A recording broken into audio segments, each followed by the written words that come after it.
I, a 26-year-old woman, was set to be married last week. However, the wedding didn't take place because I made the decision to run away the night before the ceremony. I had been engaged to my 26-year-old boyfriend for 6 months, and we had been in a relationship for 3 years. We'd also shared 2 children, twin boys who were now 1 year old. The arrival of our unexpected twins had initially caused tension, as my boyfriend was against having kids at that time. Despite his reluctance, I insisted on keeping the babies and gave him the option to leave without demanding child support. I believed in my ability to raise my children independently due to my strong maternal instinct. Over time, my boyfriend came around, supporting me throughout the pregnancy and proving to be a good father after the twins were born. 6 months later, he proposed and I accepted. We began planning our wedding, and everything seemed perfect. My parents were thrilled, as they liked my now ex-boyfriend. However, the night before the wedding, a phone call changed everything. We were following the tradition of staying in separate places, and after a heartfelt conversation, he forgot to hang up the call.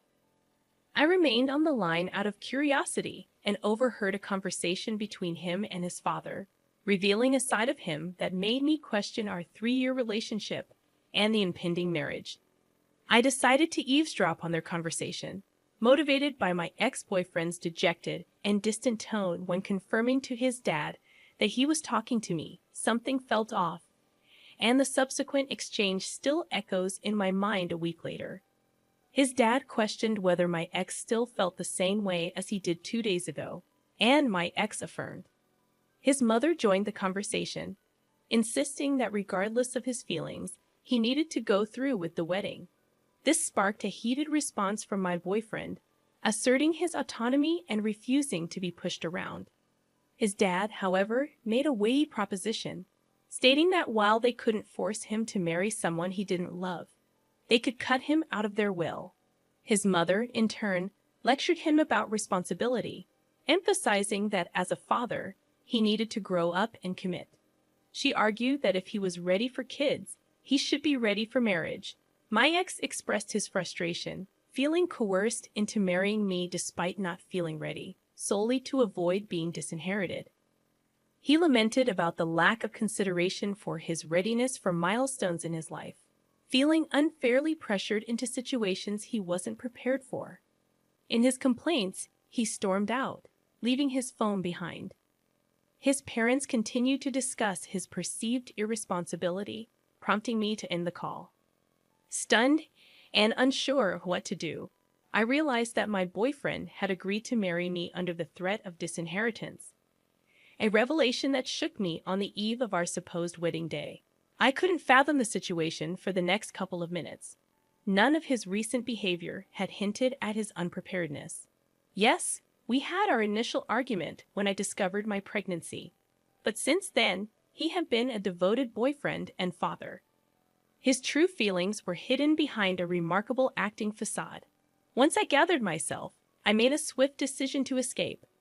Fortunately, my kids were with me, so I drove to a hotel on the outskirts of town. Arriving late, I settled my fussy kids and blocked my boyfriend and his family without explanation. That night, I cried, realizing the past year had been a colossal lie. Eventually, around 4 in the morning, I found some sleep. The wedding expenses were covered by my ex's affluent parents, relieving me of financial concerns. I texted friends and family that the wedding was off, promising to explain later. I made it clear I didn't want them involved with my ex or his family, trusting they'd respect my wishes. On what was supposed to be my wedding day, I stayed in the hotel, grappling with my emotions and finding solace in my son's company. Despite my devastation, I maintained a strong front for their sake. A day later, I returned home to gather my belongings and move out.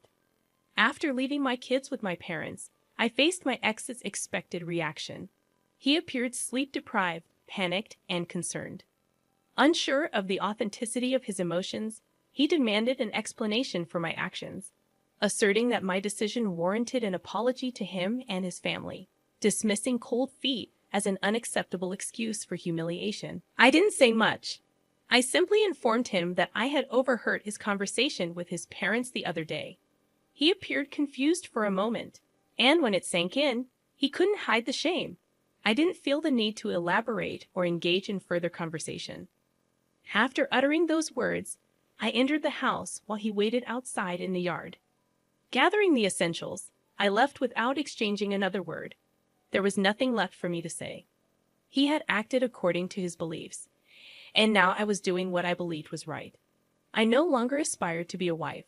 My focus shifted to being a devoted mother. Almost a week passed without communication, and I thought it was the end for us. I had nothing to express, and he seemed to share the sentiment, or so I believed. However, a few hours ago, he unexpectedly appeared at my parents' place, pleading to speak with me. By now, my parents and close friends were aware of the situation, and they hesitated to let him in. Despite their reservations, I agreed to talk to him one last time. I opted to stay in the front yard, fearing a heated argument that might disturb the sleeping babies. In our conversation, he apologized for everything he had put me through. He professed his love for me, admitting he wasn't ready for marriage. He expressed affection for our children and insisted on being a part of our lives despite the revelations from that night. I found myself at a loss for words, grappling with doubts and trust issues. While he wanted a second chance without his parents' interference, I was uncertain about the path forward. He expressed a desire to work things out, but I couldn't ignore the deception that had persisted for almost a year. Now faced with the decision of whether to give our relationship a second chance, I'm torn. I want my kids to have a relationship with their father, but trust is a significant hurdle. As for myself, a break seems appealing, especially after this tumultuous week. I'm undecided about the future of our relationship. Update. Hey, everyone. It's been a while, and I appreciate the overwhelming support. I've been busy with work, kids, and moving out. The advice I've received has been incredibly helpful. I consulted a lawyer about custody arrangements, and I've decided to pursue full custody. Some people have sent hurtful messages, accusing me of being a selfish mother for considering reconciliation. I want to emphasize that I'm a mother, but I'm also a human being. It's only been a week since that phone call, and moving on completely is a process. This was a 3-year relationship, for goodness sake. In the throes of strong emotions, I genuinely loved him, and that vulnerability led me to consider reconciliation. However, as I've regained stability, I recognize the imperative of prioritizing myself and my children. Despite the initial hurtful judgment on the internet, I anticipated it in this digital age. 2 days after calling off the wedding, I began the search for a lawyer, a process that took time as I sought someone I felt comfortable with and could trust completely. Custody discussions were never part of our prior conversations, as we never foresaw such a circumstance. Now that we're at an impasse, I believe it's crucial to take legal measures to secure my children's well-being.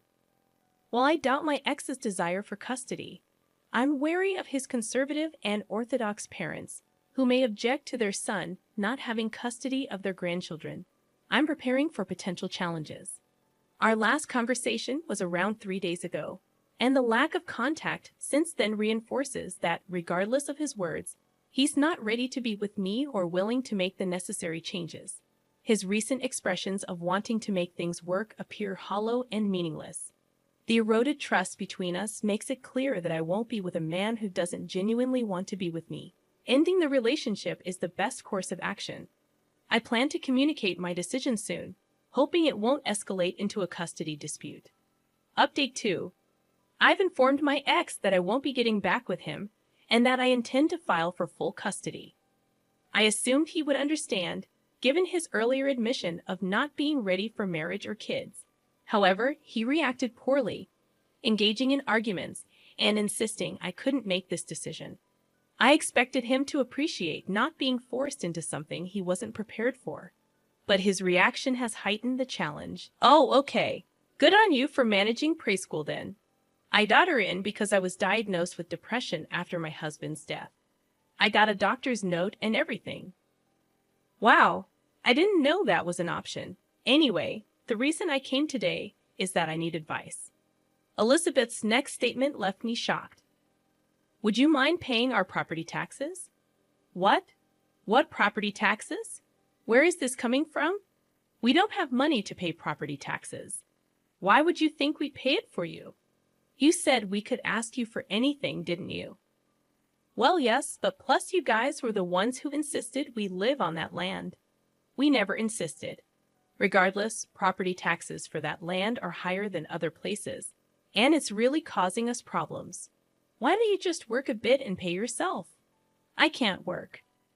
I've even got Emily in preschool based on the excuse that I can't work due to mental illness. That's not our problem. Please, if we can't pay the property tax, we won't be able to live in that house. Look, I don't know all the details, so I'll discuss it with Robert when he gets home. Please do. After showing up out of the blue and making such an unexpected request, Elizabeth left. When Robert got home, I told him about Elizabeth's sudden visit and her asking us to pay property taxes.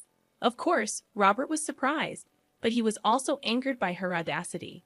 A few weeks later, we invited Elizabeth over to our house to discuss something important.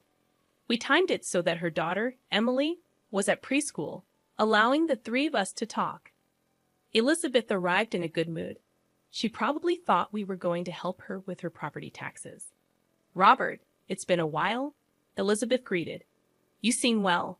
I heard from Jennifer, but let's hear it from you. What do you want to talk about?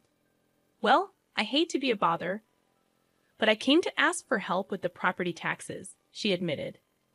Why can't you pay them yourself? Is there a reason? I'm still dealing with emotional stress and can't work. With a young child, I just don't have the money for the taxes. So, you can't handle unexpected expenses. Exactly. The property taxes are way too high. After all, it was you guys who decided we should buy that house on that land, so it's your responsibility to help us out. Why? You have the money in the first place. I'm a single mom, and it's tough. Survivor's benefits alone don't cut it.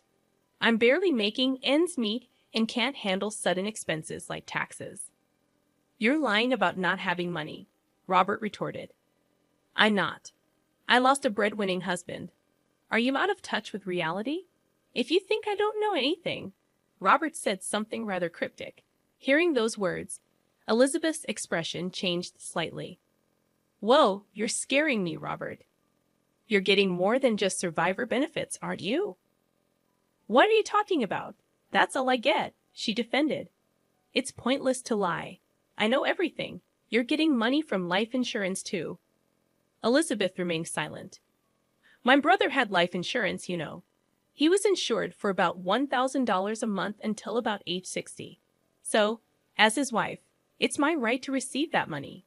You have no right to question me. But you do get a good amount of money every month with survivor's benefits and the insurance money, don't you? It's still not enough for everyday living. We have a mortgage. You've paid off the mortgage, haven't you? Don't you also get various other forms of assistance? How do you know all this? My brother consulted with me about everything, especially financial matters. So, I know it all. I see. But like I said before, I'm his wife, and Emily is his daughter. How we use that money is none of your business. Fair point. But since money is coming in, you should manage it properly and pay your own taxes. Robert, you work for a big corporation, and you're rich. Why can't you just help us out a little? You're being too stingy. Elizabeth still seemed unconvinced, listening to this conversation. I finally understood why Elizabeth, even after losing her husband, continued to live lavishly without working. I couldn't complain. Money was something her late husband left for her. But Robert wasn't done talking, and that's when I learned an unbelievable fact. So earlier, you said the kid is James's. Is that true? What are you talking about? Of course it is. Well, that's good because if it's not, we have a big problem. Isn't that quite rude? I just lost my husband. Don't start accusing me of things. I, who had been silently listening, quickly interjected. That's crossing the line, man. But Robert continued. You see, my brother consulted me when he found out about their pregnancy. What about him?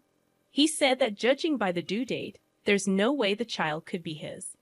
What do you mean? He was always on an extended business trip and hadn't been home during that time. He was worried that the child might not be his. That's absurd. I thought so too initially. James said there was no evidence of an affair. Then he passed away before we could gather any. So it was a misunderstanding, right? After James was gone, I couldn't shake off the thought. So I investigated. What? Whether you have been unfaithful. My jaw dropped next to me in a state of shock from this newfound information. Robert continued speaking to Elizabeth. I was planning to take my time gathering evidence, but since you came to our home, I hurried my investigation. And what did you find? You're living with another man now, aren't you? So what if I am? He's someone I started seeing after my husband passed. I see. I was wondering if the man you're living with is the child's father. But it turns out he's not Emily's father. It's your brother, H. Do you have any proof? Sorry to say, I approached Emily and the man at the park and got a single hair strand from their clothing. That's creepy. I do feel a bit guilty, but it's for my brother. And what did you do with it? James is no longer with us. So I submitted the hair, along with mine, for a DNA test. According to Robert, even if it's not from the father, a close relative can provide enough genetic information for a paternity test. Robert went on. The test showed that Emily is not James's child. Elizabeth looked down, unable to speak. Then she finally spoke, almost in a whisper. So what does that mean? It's heartbreaking for James. Speaking ill of the dead accomplishes nothing, maybe. But since my brother can't find justice, I plan to file a lawsuit against you and your lover for damages. What are you talking about? We're getting married soon. Oh, really? Well, that makes things easier. Since the house is already paid off, you should just sell it. Then you can use that money to pay for both your compensations. Why should I? If you can afford the compensation, you're welcome to stay. But your fiancé doesn't work right. How do you know that? You can get by without working now, but that changes when you're married. It's none of your business. The conversation was far from over, and an angry Elizabeth tried to leave. Robert spoke up. I'll handle the property taxes for you. I'll also start the process for selling the house. Angry, Elizabeth stormed off and eventually sold the house, just as Robert suggested. The house sold quickly due to its desirable location and being relatively new. Elizabeth paid the compensation with the money from the sale. Apparently, Elizabeth and her man got married. But because of that, she would no longer receive the survivor's benefits she had been getting due to her husband's passing. Ignorant Elizabeth had no clue about this. She bought a cheap used house with the money from the sale. No longer a single mom, her financial aid dried up, as did the survivor's benefits. Both Elizabeth and her new husband had to start working. Elizabeth, once a spender on fashion and beauty, marked the start of a tougher life. Her husband couldn't keep a job, and the marriage soon fell apart. Elizabeth was back to being a single mom, but now with no financial aid coming in, she had to work desperately to make ends meet.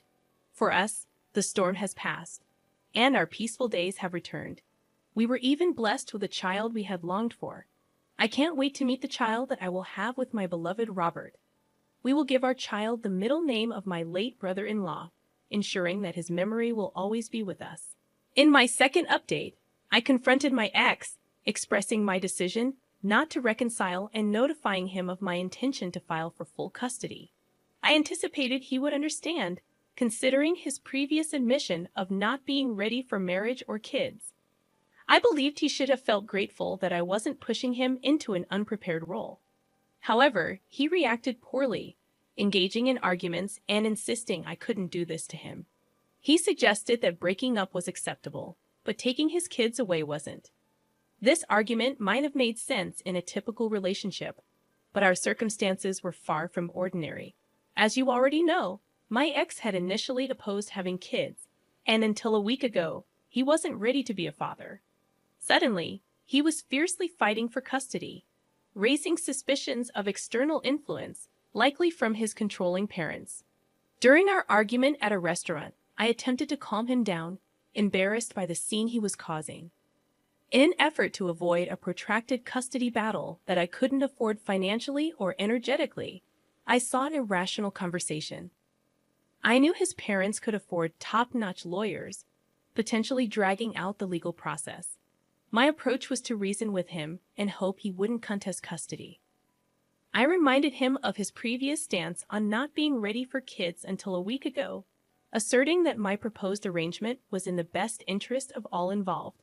I suggested he could live his life unburdened by marriage and kids, while I took care of our children. However, he claimed to have changed his mind, asserting he was now ready to be a father. This sudden shift seemed suspicious, leading me to inquire further. He admitted that his parents pressured him to fight for custody after they learned about the canceled wedding. They accepted that I wouldn't marry him but insisted on joint custody to retain a connection with their grandchildren. Threatened with disinheritance, he begged me to agree to joint custody, but I was disgusted and chose to leave. I couldn't fathom that once again, he was succumbing to his parents' influence, even when I had given him an easy way out. He didn't want to be a father or commit to me. His primary concern was his parents' wealth, driving him to such lengths. If his sole focus was their money, I didn't want him anywhere near our kids. They deserved better. Rejecting child support, I made it clear I didn't want him involved with me or my children. His lack of backbone, willing to do anything to stay in his parents' good graces, was disappointing but unsurprising. Since then, I've blocked him everywhere, refusing to engage in any communication. His last message proposed a joint custody agreement with the promise of splitting his inheritance once his parents passed away, an absurd suggestion that revealed his true priorities. Falling for a spoiled individual was my mistake, as a self-made woman who worked hard for everything. Despite his initial efforts to change, it became evident that he was a skilled actor who had deceived me for 3 years. Now, I see him for who he truly is, and I have no interest in exploring more about him. I am done and content with raising my kids on my own. No father is better than one who rejects fatherhood. I am confident that I made the right decision, hoping he comes to his senses and terminates his parental rights rather than dragging this into a prolonged custody battle. I'll continue praying. Update 3. Hello, everyone. It's been a while, and I'm here to share some good news. Although it's been a lengthy period since the last update, I've been occupied. First and foremost, my babies and I have moved into a smaller apartment that I can now call mine. Unlike the house I shared with my ex, this place is near my parents' house, so my parents can visit occasionally to keep an eye on the kids. Additionally, I've hired a full-time nanny to assist me because I can't afford to stop working. I consider myself incredibly fortunate to be able to afford such help right now. Financially, my parents are providing support, and I am immensely grateful for their assistance. None of us saw this situation coming, but they're doing their best, and I'm truly appreciative of having such loving and supportive parents. Now, onto the part I know people are curious about, my ex. Well, he has officially signed away his parental rights. I can't pinpoint exactly what prompted this change, but my best guess is that he decided to stand up to his parents, or perhaps they finally relented. According to a friend, he has moved out of his previous residence, indicating a shift in his circumstances. He apologized to me once again and expressed a desire to offer financial compensation. However, I declined, as I had no intention of accepting money from my ex-boyfriend. Despite potential criticism for this decision, I remain steadfast. While I've forgiven him, it doesn't mean I have to accept any form of compensation. I simply want to move on, and with my parents' support, we are fully capable of raising my kids without his involvement. I conveyed to him that it was okay, but requested no further contact, a boundary he has respected so far. Currently, my focus is solely on my kids, striving to provide them with the best life possible. I have no time for sadness or anger towards my ex. My energy is devoted to being the best mother I can be for my children. That's the update for now, and stay tuned for more stories from Argo relationships. Second story. My name is Jennifer, and I'm married to Robert. Robert has a younger brother named James, who is 3 years younger than him. The woman James brought home as his future wife, Elizabeth, turned out to be surprisingly inappropriate. "Hey, I'm getting married," James said with genuine happiness, introducing us to his fiancée. "Hi, I'm Elizabeth. Nice to meet you." Elizabeth was a flashy dresser adorned in designer brands, her bold makeup making her initially intimidating. However, after talking to her, we discovered she was outgoing and charming. We were genuinely happy for our brother-in-law's upcoming marriage. Robert's parents, unfortunately, had both passed away, his mom when he was in 7th grade, and his dad 2 years ago. As a result, neither Robert nor his brother-in-law have parents anymore. "I bet Mom and Dad are celebrating your news up in heaven," Robert remarked. "Look, I've been depending on you for so long, Robert. I don't expect that to change once we're married," James added. "Don't say that, or I'll be taking care of you forever," Robert replied, and they both laughed joyfully, showcasing their close bond. As we absorbed the sudden engagement news, I inquired about their future living arrangements. "So where are you guys planning to live after getting married?" I asked. "We're thinking of building our own place. The thing is, I travel a lot for work, so we're still undecided on where to build," my brother-in-law answered. Since he often had to travel for work, deciding on a location posed a challenge. "We don't have reliable parents to lean on. If we live near each other, we can help one another if something happens," he explained, highlighting the importance of their close relationship. I concurred, acknowledging that my parents lived far away, and it seemed Elizabeth, his spouse, also had no parents nearby. "That sounds like a good plan," I said. However, Robert and I weren't as affluent as Robert, so the decision to live nearby posed a financial challenge. Though the idea was initially a casual suggestion, they took it seriously and moved into a house relatively close to us. After settling in, we frequently enjoyed barbecues and drinks together, creating pleasant memories. Months later, they received the joyful news of a baby on the way. Tragedy struck, though, as my brother-in-law, elated about the impending arrival, met an untimely end on his usual work trip. Robert was consumed by grief, mourning the sudden loss of his beloved brother. Strangely, Elizabeth, his spouse, didn't appear as devastated as one would expect, considering the circumstances. While she did shed tears, they seemed artificial, leaving me uneasy. Concerned, I reached out to her, offering support for anything she might need after the baby arrived. "Thank you," she replied. But that was the last we saw of Elizabeth. Months later, a birth announcement arrived, prompting us to visit.